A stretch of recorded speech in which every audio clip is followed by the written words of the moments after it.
Stands for we all are students. और आज की वीडियो में हम पढ़ने वाले हैं क्लास 10th का chapter first real numbers.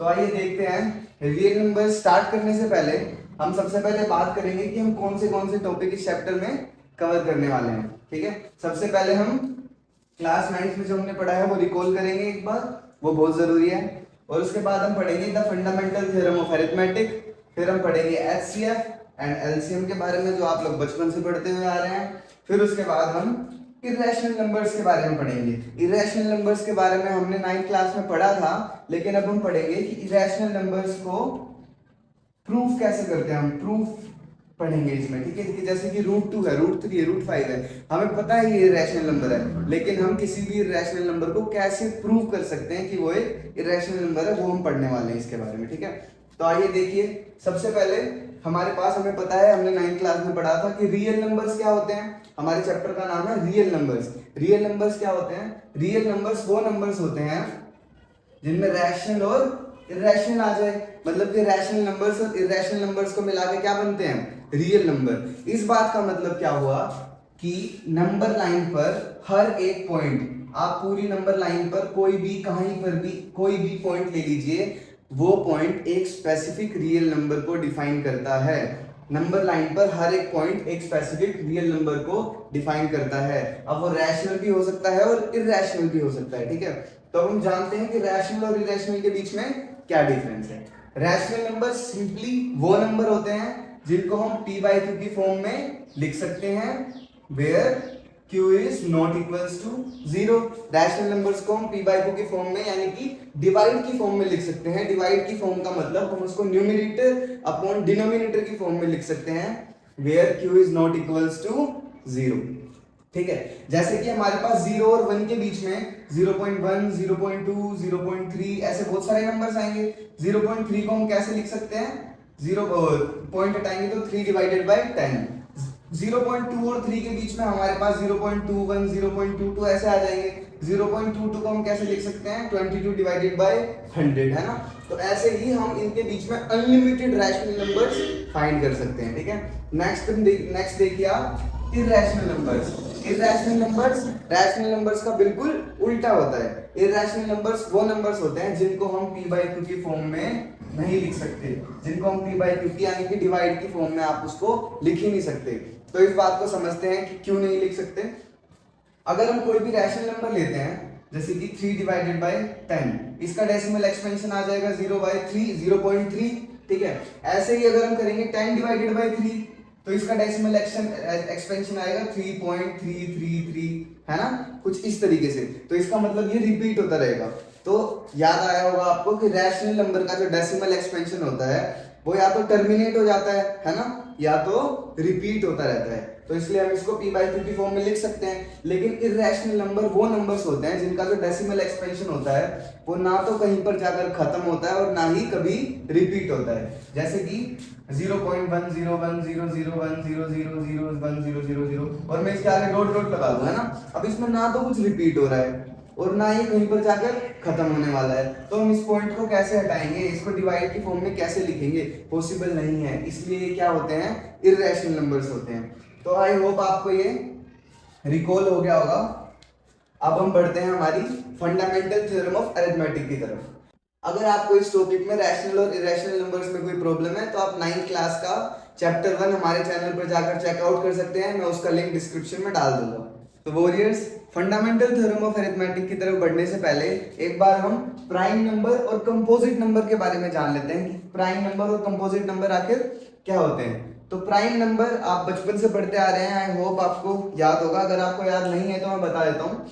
Prime number वो होते हैं जो या तो खुद की टेबल में आए या फिर 1 की टेबल में आए, है ना। या इसका मतलब या तो वो खुद से डिविजिबल हो या फिर 1 से डिविजिबल हो, और वो किसी नंबर से डिविजिबल नहीं हो सकते। जैसे कि आई हैव 5, है ना, 7, 11, ये खुद की टेबल में ही आएंगे। 5 किसी और की टेबल में नहीं आता, 7 किसी और की टेबल में नहीं आता। ठीक है, या तो खुद की टेबल में आएंगे या फिर 1 की टेबल में आएंगे, या फिर ये 1 से डिवाइड होंगे।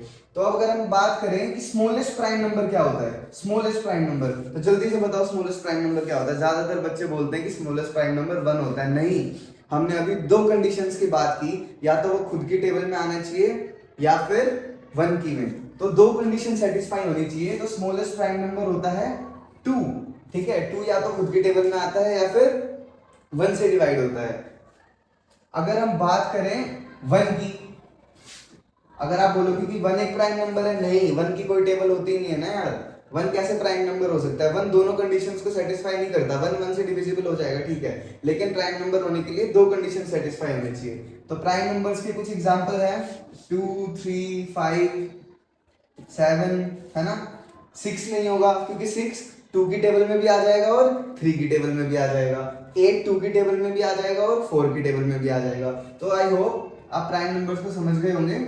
अब हम आते हैं कंपोजिट नंबर्स की तरफ। तो कंपोजिट नंबर क्या होते हैं? प्राइम नंबर्स का बिल्कुल अपोजिट, प्राइम नंबर्स का बिल्कुल अपोजिट, ठीक है। कंपोजिट नंबर वो होते हैं जिसके 2 या 2 से ज्यादा फैक्टर हो, ठीक है। जैसे कि हमने अभी बात की 4 की, 4 को हम कैसे लिख सकते हैं? 2 into 2। 6 को हम कैसे लिख सकते हैं? 2 into 3। 8 को हम कैसे लिख सकते हैं? 2 into 2। तो ये नंबर्स के 2 से ज्यादा फैक्टर यहाँ पर निकल के आ रहे हैं। जब हम इसके फैक्टर्स निकाल रहे हैं तो कंपोजिट नंबर्स के 2 से ज्यादा फैक्टर्स निकल के आ रहे हैं, ठीक है। तो जिन नंबर्स के 2 या 2 से ज्यादा फैक्टर्स हो उन नंबर्स को हम क्या बोलते हैं? Composite number. और हाँ, 1 तो हमेशा एक फैक्टर होता है ना, तो into 1, ठीक है। तो आई होप आपको प्राइम नंबर और कंपोजिट नंबर याद आ गया होगा। अब हम बढ़ते हैं हमारी फंडामेंटल थ्योरम ऑफ अरिथमेटिक की तरफ। फंडामेंटल थ्योरम ऑफ अरिथमेटिक की तरफ बढ़ने से पहले मैंने आपको यहाँ पे कुछ इनको एक्सपेंड करके दिखाया है ना, मैंने इनके फैक्टर्स निकाल के दिखाए। तो इस तरीके को हम क्या बोलते हैं? Prime factorisation. इस तरीके को क्या बोलते हैं हम? Prime factorisation. Prime factorisation. अच्छा, हम इसको प्राइम फैक्टराइजेशन ही क्यों बोलते हैं? इसको हम प्राइम फैक्टराइजेशन इसलिए बोलते हैं क्योंकि जब भी हम किसी नंबर के फैक्टर्स निकालते हैं तो वो फैक्टर्स हमेशा कैसे होते हैं? Prime number. वो फैक्टर्स कैसे होते हैं? Prime number. जैसे यहाँ पे 2, 3, 2, ये कैसे हैं? प्राइम नंबर्स है। जैसे अगर आप 10 का प्राइम फैक्टराइजेशन निकालो तो क्या होगा? 2 into 5। ये 2 और 5 क्या है? ये प्राइम नंबर्स हैं, इसलिए इस मेथड को हमेशा प्राइम फैक्टराइजेशन मेथड बोला जाता है। अब हम बढ़ते हैं हमारी फंडामेंटल थ्योरम ऑफ अरिथमेटिक की तरफ। जो अभी भी मैंने बताया यही है हमारी फंडामेंटल थ्योरम ऑफ अरिथमेटिक। इतनी आसान है, बहुत ज्यादा आसान है, ठीक है। फंडामेंटल थ्योरम ऑफ अरिथमेटिक का सिंपल सा मतलब है कि हम किसी भी कंपोजिट नंबर को प्रोडक्ट ऑफ प्राइम्स की फॉर्म में लिख सकते हैं। जैसे यहाँ पे हमने इन कंपोजिट नंबर्स को प्रोडक्ट ऑफ प्राइम्स की फॉर्म में लिखा है। इतनी आसान है फंडामेंटल थ्योरम ऑफ अरिथमेटिक। आइए देखते हैं। Every composite number can be expressed या फिर फैक्टराइज्ड। हर एक कंपोजिट नंबर को एक्सप्रेस किया जा सकता है या फिर उसको फैक्टराइज किया जा सकता है। मैंने यहाँ पे फैक्टराइजेशन किया ना, हर एक कंपोजिट नंबर को एक्सप्रेस या फैक्टराइज किया जा सकता है as a product of primes. As a product of primes, prime number के प्रोडक्ट के रूप में उसको लिखा जा सकता है हर कंपोजिट नंबर को। And this factorisation is unique. और ये जो फैक्टराइजेशन होती है यूनिक होती है। अब इस लाइन का मतलब क्या है?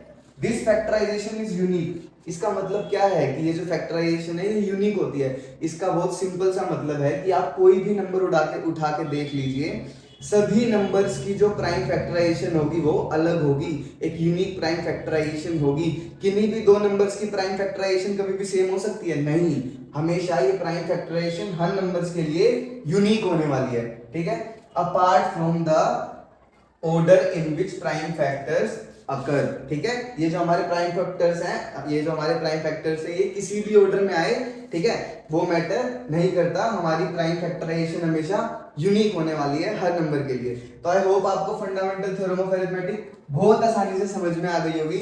अब हम कर लेते हैं HCF एंड LCM ताकि आप 1.1 को बहुत आसानी से सोल्व कर पाए।